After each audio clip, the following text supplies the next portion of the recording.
आज से प्रस्तुत है समाचार प्रभात।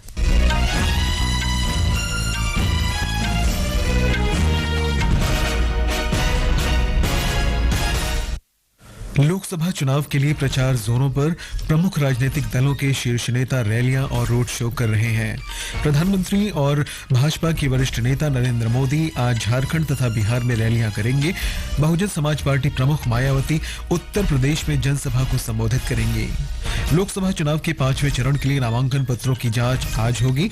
दक्षिणी ब्राजील में बारिश और भूस्खलन से 37 लोगों की मौत। और आईपीएल क्रिकेट में कोलकाता नाइट राइडर्स ने मुंबई इंडियंस को 24 रन से हराया। समाचार प्रभात के साथ मैं निखिल कुमार। लोकसभा चुनाव के लिए तीसरे चरण के लिए प्रचार जोरों पर है। प्रमुख राजनीतिक दलों के शीर्ष नेता रोड शो और रैलियां कर रहे हैं। इस चरण में 10 राज्यों और एक केंद्र शासित प्रदेश की 93 लोकसभा सीटों पर मंगलवार को मतदान होगा। प्रधानमंत्री और भारतीय जनता पार्टी के वरिष्ठ नेता नरेंद्र मोदी आज झारखंड में पलामू तथा गुमला जिले के सिसई में रैलियों को संबोधित करेंगे। ये किसी भी प्रधानमंत्री की सिसई की पहली यात्रा होगी। श्री मोदी प्रचार के लिए झारखंड के 2 दिन के दौरे पर हैं। इसके बाद श्री मोदी बिहार के दरभंगा में एक जनसभा को संबोधित करेंगे। इस सीट से भाजपा ने गोपाल जी ठाकुर को और राष्ट्रीय जनता दल ने वर्तमान विधायक ललित कुमार यादव को टिकट दिया है। गुजरात में भाजपा के वरिष्ठ नेता अमित शाह, कांग्रेस नेता प्रियंका गांधी और आम आदमी पार्टी नेता भगवंत मान आज राज्य में चुनाव प्रचार करेंगे। अमित शाह आज छोटा उदयपुर, वलसाड़ तथा दीव और दमन में 3 चुनावी रैलियों को संबोधित करेंगे। प्रियंका गांधी बनासकांठा में जनसभा करेंगी। गुजरात में मंगलवार को एक ही चरण में मतदान होगा।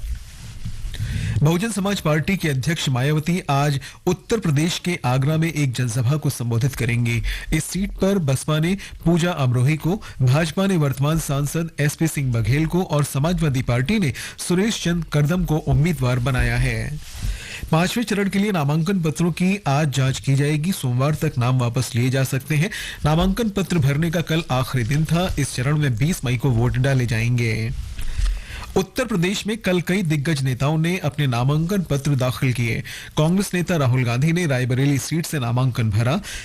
रायबरेली से भाजपा उम्मीदवार दिनेश प्रताप सिंह और अमेठी से कांग्रेस उम्मीदवार किशोरी लाल शर्मा ने भी कल नामांकन पत्र दाखिल किए। महाराष्ट्र में सांसद तथा केंद्रीय राज्य मंत्री और भाजपा नेता कपिल पाटिल ने कल भिवंडी लोकसभा सीट से नामांकन पत्र भरा। मुंबई उत्तर मध्य से भाजपा उम्मीदवार एडवोकेट उज्जवल निकम और मुंबई उत्तर पश्चिम से शिवसेना शिंदे गुट के उम्मीदवार रविंद्र वाइकर ने भी नामांकन दाखिल किया। राज्य में 5वें चरण के लिए 397 उम्मीदवारों के कुल 512 आवेदन दाखिल किए गए हैं। लोकसभा चुनाव में राज्यों और केंद्र शासित प्रदेशों के प्रमुख निर्वाचन क्षेत्रों की प्रोफाइल श्रृंखला में आज हम महाराष्ट्र के कोल्हापुर निर्वाचन क्षेत्र लोकसभा सीट की जानकारी दे रहे हैं। कोल्हापुर लोकसभा सीट पर वैसे तो कुल 23 उम्मीदवार मैदान में हैं, पर यहां कांग्रेस और एकनाथ शिंदे के नेतृत्व वाली शिवसेना के बीच सीधी लड़ाई है। कांग्रेस ने छत्रपति शिवाजी महाराज के वंशज शाहू महाराज छत्रपति को अपना उम्मीदवार बनाया है। दूसरी ओर शिवसेना ने सदाशिवराव मांडलिक के बेटे और मौजूदा सांसद संजय मांडलिक को मैदान में उतारा है। सदाशिवराव मांडलिक कई बार कोल्हापुर सीट से लोकसभा में सांसद रहे हैं। इस सीट पर चुनावी लड़ाई काफी दिलचस्प है। एक तरफ शाहू महाराज छत्रपति हैं, जो यहाँ काफी लोकप्रिय हैं, वहीं दूसरी तरफ संजय मांडलिक हैं, जिनके परिवार का इस सीट पर दशकों से वर्चस्व रहा है। प्रार्थना, आकाशवाणी समाचार, मुंबई। निर्वाचन आयोग ने कहा है कि लोकसभा चुनाव में मतदान प्रतिशत बढ़ाने के लिए उसने अब तक का सबसे बड़ा जागरूकता और जनसंपर्क अभियान चलाया है। आयोग ने बताया कि लोकसभा चुनाव के पहले चरण में 66.14% और दूसरे चरण में 66.71% मतदान हुआ। यह देश में सर्वश्रेष्ठ मतदान प्रतिशत में से एक है, लेकिन 2019 के चुनाव से कम है। मध्य प्रदेश में मतदान प्रतिशत बढ़ाने के लिए चुनाव आयोग स्थानीय संगठनों के सहयोग से अनेक प्रयास कर रहा है। हमारे संवाददाता ने बताया कि ग्वालियर में जिला चुनाव कार्यालय ने शहर के प्रबुद्ध जनों को भी इस अभियान से जोड़ लिया है। इंडियन मेडिकल एसोसिएशन ने ग्वालियर में मतदान करने वाले नागरिकों को चिकित्सक परामर्श फीस में छूट देने की घोषणा की है। वहीं नर्सिंग होम और गायनोकोलॉजिस्ट एसोसिएशन ने इलाज में छूट देने का ऐलान किया है। यह छूट मतदान दिवस से 1 हफ्ते तक दी जाएगी। केमिस्ट एसोसिएशन की ओर से भी मतदाताओं को दवाओं में आकर्षक छूट दी जाएगी। इसी तरह वोट डालकर आए यात्रियों को बस ऑपरेटर्स यूनियन ने 7 मई से 10 मई तक किराए में 50% छूट देने का फैसला किया है। चैम्बर्स ऑफ कॉमर्स के सदस्य अपने कामगारों को मतदान के लिए सवैतनिक अवकाश देंगे। संजीव शर्मा, आकाशवाणी समाचार, भोपाल। उधर छत्तीसगढ़ से हमारे संवाददाता ने बताया है कि राज्य में मतदान प्रतिशत बढ़ाने और लोगों को वोट डालने के लिए प्रेरित करने के उद्देश्य से राज्य के विभिन्न जिलों में अनेक कदम उठाए जा रहे हैं। छत्तीसगढ़ में पहले 2 चरणों में जिन 4 लोकसभा क्षेत्रों में मतदान हुआ है, उनमें वर्ष 2019 में हुए पिछले लोकसभा चुनाव की तुलना में मतदान प्रतिशत बढ़ा है। अब तीसरे चरण में 7 संसदीय क्षेत्रों में भी मतदान प्रतिशत बढ़ाना एक चुनौती है। इन लोकसभा क्षेत्रों के अंतर्गत विभिन्न जिलों में साइकिल, मशाल, अम्ब्रेला रैली सहित विभिन्न खेलों की प्रतियोगिताएं आयोजित कर प्रयास किए जा रहे हैं कि लोग 7 मई को गर्मी की परवाह न करते हुए घर से निकलकर मतदान केंद्र पहुंचे। व्यावसायिक प्रतिष्ठानों ने वोट डालने वाले लोगों को उस दिन विशेष छूट देने की भी घोषणा की है। राज्य के बलरामपुर जिले में साल पेड़ के पत्तों पर निमंत्रण लिखकर ग्रामीण क्षेत्रों में लोगों को मतदान के लिए आमंत्रित किया गया है। वहीं रायपुर जिले में भी कलेक्टर और जिला निर्वाचन अधिकारी ने आमंत्रण पत्र और पीला चावल लेकर पद्मश्री सम्मान प्राप्त हस्तियों के साथ ही अनेक लोगों के घर जाकर उनसे वोट डालने का आग्रह किया है। विकल्प शुक्ला, आकाशवाणी समाचार, रायपुर। ये समाचार आकाशवाणी से प्रसारित किए जा रहे हैं। समाचार प्रभात में आपका फिर स्वागत है। केंद्र सरकार ने प्याज के निर्यात पर लगा प्रतिबंध हटा दिया है। विदेश व्यापार महानिदेशालय ने एक अधिसूचना में कहा कि ये आदेश तत्काल प्रभाव से लागू होगा। पिछले महीने केंद्र सरकार ने 6 देशों बांग्लादेश, संयुक्त अरब अमीरात, भूटान, बहरीन, मॉरिशस और श्रीलंका को 99,000 मीट्रिक टन प्याज के निर्यात की अनुमति दी थी। पिछले वर्ष दिसंबर में रबी और खरीफ फसलों में अनुमानित कमी के कारण प्याज की घरेलू उपलब्धता सुनिश्चित कराने के लिए प्याज के निर्यात पर प्रतिबंध लगाया गया था। विदेश मंत्रालय ने भारतीय नागरिकों से ईरान और इजरायल की यात्रा करते समय सतर्क रहने तथा भारतीय दूतावास के साथ संपर्क में रहने को कहा है। विदेश मंत्रालय के प्रवक्ता रणधीर जायसवाल ने कहा कि दोनों देशों ने कई दिनों से अपने हवाई क्षेत्र अब खोल दिए हैं। उन्होंने कहा कि भारत इस क्षेत्र में स्थिति पर बारीकी से नजर रख रहा है। दिल्ली पुलिस ने गृह मंत्री अमित शाह के वीडियो से छेड़छाड़ वाले मामले में स्पिरिट ऑफ कांग्रेस अकाउंट के हैंडलर अरुण रेड्डी को दिल्ली से गिरफ्तार किया है। इससे पहले दिल्ली पुलिस ने गृह मंत्री अमित शाह के छेड़छाड़ किए गए वीडियो के प्रसार पर एक प्राथमिकी दर्ज की थी। तेलंगाना पुलिस ने रोहित वेमुला से संबंधित मामले को बंद करने की रिपोर्ट उच्च न्यायालय को सौंप दी है। रोहित वेमुला ने हैदराबाद विश्वविद्यालय में जनवरी 2016 में आत्महत्या कर ली थी। पुलिस की जांच बताती है कि वेमुला की आत्महत्या उनकी वास्तविक जाति का खुलासा किए जाने के डर से प्रेरित है।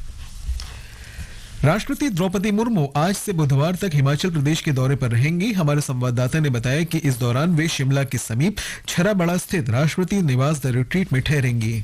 राष्ट्रपति का आज शिमला पहुंचने का कार्यक्रम है और 5 मई को वे छराबड़ा में कैचमेंट एरिया का दौरा करेंगी। राष्ट्रपति 6 मई को लाकांगड़ा में केंद्रीय विश्वविद्यालय धर्मशाला के दीक्षांत समारोह में बतौर मुख्य अतिथि शिरकत करेंगी। अगले दिन 7 मई को राष्ट्रपति शिमला के ऐतिहासिक गेयटी थिएटर में सांस्कृतिक कार्यक्रम में भी हिस्सा लेंगी। राष्ट्रपति द्रौपदी मुर्मू के दौरे को देखते हुए शिमला में सुरक्षा व्यवस्था के पुख्ता इंतजाम किए गए हैं और सुरक्षा की दृष्टि से 1000 से अधिक पुलिस जवान तैनात किए गए हैं। रितेश कपूर, आकाशवाणी समाचार, शिमला।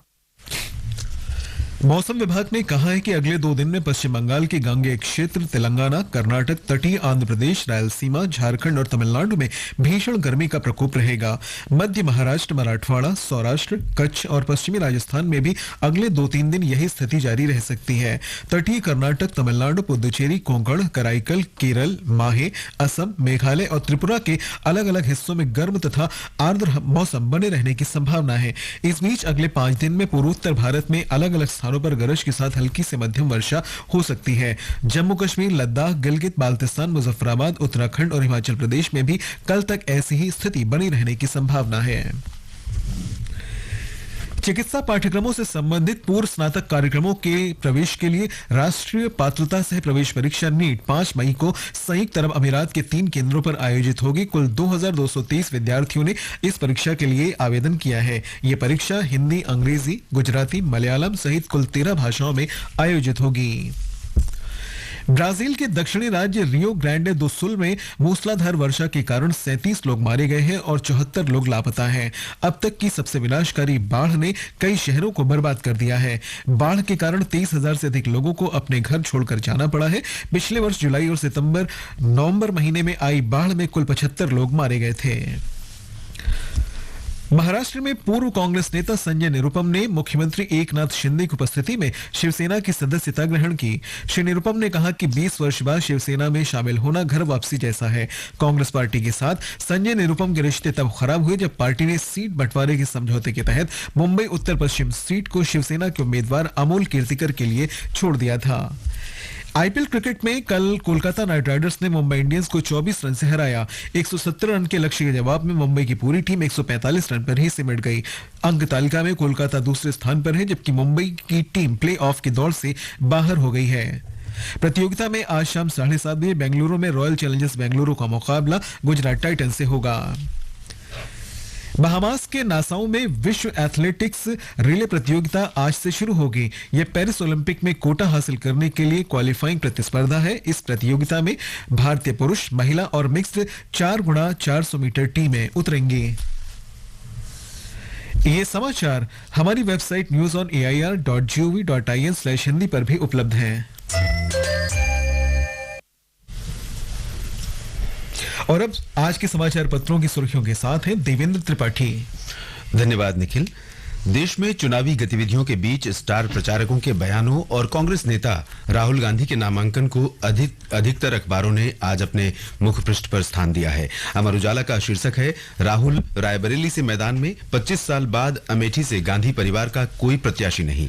दैनिक भास्कर ने राहुल गांधी का बयान प्रकाशित किया है, मां ने भरोसे के साथ कर्मभूमि सौंपी।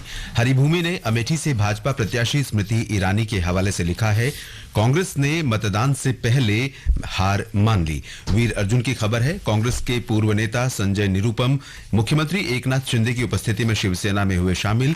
देशबंधु के अनुसार प्रधानमंत्री नरेंद्र मोदी 14 मई को वाराणसी से दाखिल करेंगे अपना नामांकन। जनसत्ता ने अनुमान लगाया है, केजरीवाल को अंतरिम जमानत पर सुप्रीम कोर्ट में विचार संभव। शीर्ष अदालत में 7 मई को सुनी जा सकती हैं दलीलें।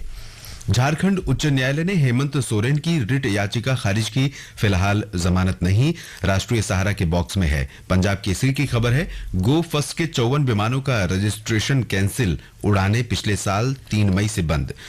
हिंदुस्तान के कारोबार पन्ने की सुर्खी है, केंद्र सरकार के भविष्य पोर्टल से पेंशन भोगियों को हर जानकारी मिलेगी और काम होंगे ऑनलाइन। अमर उजाला के अनुसार भारत के साथ रुपए में व्यापार करेगा नाइजीरिया, यूपीआई से होगा डिजिटल भुगतान।